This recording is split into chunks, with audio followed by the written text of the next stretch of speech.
Bonjour à tous, c'est Adrien Bocquet pour un nouvel épisode de Vérité cachée. Nazis en Ukraine, pédophilie en Occident, pédophilie aux USA. Parler des nazis d'Ukraine, c'est comme parler des pédophiles d'Occident. On doit faire croire difficilement que cela n'existe pas. Combattre le nazisme, on vous traitera de complotiste. Combattre la pédophilie, on vous traitera de complotiste. Pire, la dénoncer publiquement, on vous blacklist et pour certains, on vous licenciera. Quelques exemples en France de journaux qui n'hésitent pas à couvrir ces pédophiles milliardaires comme Libération, France 4, Le Parisien, Marianne, LCI, Europe 1, mais bien plus encore. Ces journaux revendiquent immédiatement, comme par hasard, l'extrême droite et le complotisme, etc., etc. Pour couvrir bien sûr ces milliards pédophiles. Dès qu'un haut fonctionnaire, un journaliste d'investigation ou une association va prouver et montrer des preuves de pédophilie, tout de suite on va le traiter de complotiste ou comme quoi il est de l'extrême droite. Ça, c'est la ligne d'action des journaux que je viens de vous citer en France et qui d'ailleurs ont agi de cette manière pour, par exemple, l'affaire d'Angers, l'affaire Daniel Cohn-Bendit, l'affaire Coral, l'affaire Françoise Dolto, Olivier Duhamel, Gabriel Matzneff, mais pas seulement, pour l'affaire également de Frédéric Mitterrand et la fameuse affaire que tout le monde connaît, l'affaire Outreau et la nouvelle affaire actuelle est encore en cours, Polanski et Zandvoort. Voilà. Toutes ces affaires, ces journalistes, ces journaux n'ont pas hésité à dénoncer soi-disant justement ces journalistes d'investigation et ces associations qui pourtant avaient des preuves irréfutables de les accuser de complotistes, d'extrême droite, etc. pour tout simplement les discréditer et protéger encore une fois ces pédophiles milliardaires. Mais ça ne s'arrête pas là. Du côté des États-Unis, c'est encore pire. La Fondation pour combattre l'injustice a obtenu des preuves inédites de pratiques de pédophilie cachées au grand public par des hauts fonctionnaires d'État et des hommes d'affaires américains. Oui, une affaire que vous connaissez très bien, l'affaire Jeffrey Epstein, un riche financier américain.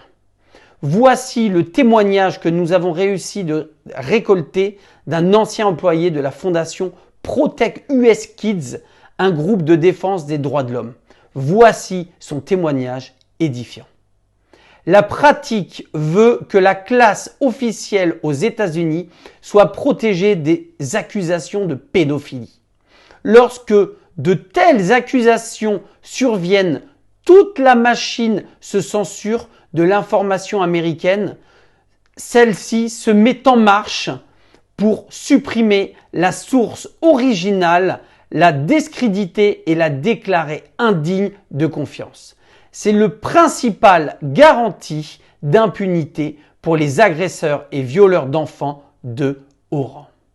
Voilà, c'est un témoignage qui en dit long, un témoignage extrêmement édifiant de cette personne qui travaille justement pour cette grande fondation qui est la fondation Protect US Kids.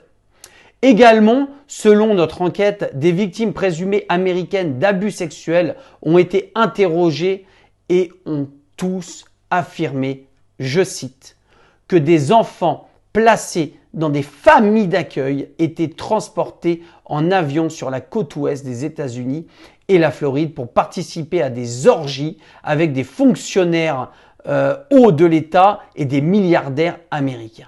Ces victimes et ces esclaves sexuels étaient principalement amenés sur la fameuse île pédophile d'Epstein, qui d'ailleurs aujourd'hui est à vendre. C'est composé en 2 îles et ces 2 îles actuellement sont à vendre, il me semble, pour à peu près 120 millions d'euros. Vous l'avez entendu, bien sûr, ces victimes étaient bien choisies, ces victimes sexuelles étaient choisies et récupérées dans des familles d'accueil où bien sûr, ces enfants n'avaient justement aucune famille. aucune famille qui pourrait alerter les journalistes ou qui pourraient mettre au grand jour justement cette histoire de pédophilie. Donc ils sont justement allés chercher ces enfants orphelins dans des familles d'accueil pour être sûr que la vérité ne soit pas découverte. Heureusement pour cette île où justement des hauts fonctionnaires américains ont été pris la main dans le sac avec des milliardaires américains, où se passaient justement dans cette île des orgies avec des enfants. Oui, des enfants se faisaient violer par des gros porcs milliardaires et politiques américains, et après ils les renvoyaient dans leur famille d'accueil comme si de rien. On est vraiment dans l'abject le plus terrible, et j'espère que ces personnes qui ont enfin été prises seront condamnées à la juste mesure de leurs actes. Malgré toutes ces preuves recueillies par la Fondation en France et aux USA, encore aujourd'hui, on essaye de faire taire tous ceux qui pourraient apporter la moindre preuve sur tout ce qui concerne les affaires de pédophilie. Donc je le redis, encore aujourd'hui, toute personne qui a des informations sur des attouchements sexuels, sur la pédophilie, sur n'importe quelle information qui toucherait un enfant, il doit parler, il doit médiatiser, il doit diffuser, il doit alerter les autorités immédiatement. Voilà pour ces nouvelles révélations dans Vérité Cachée. C'était Adrien Bocquet. À bientôt pour de nouvelles révélations.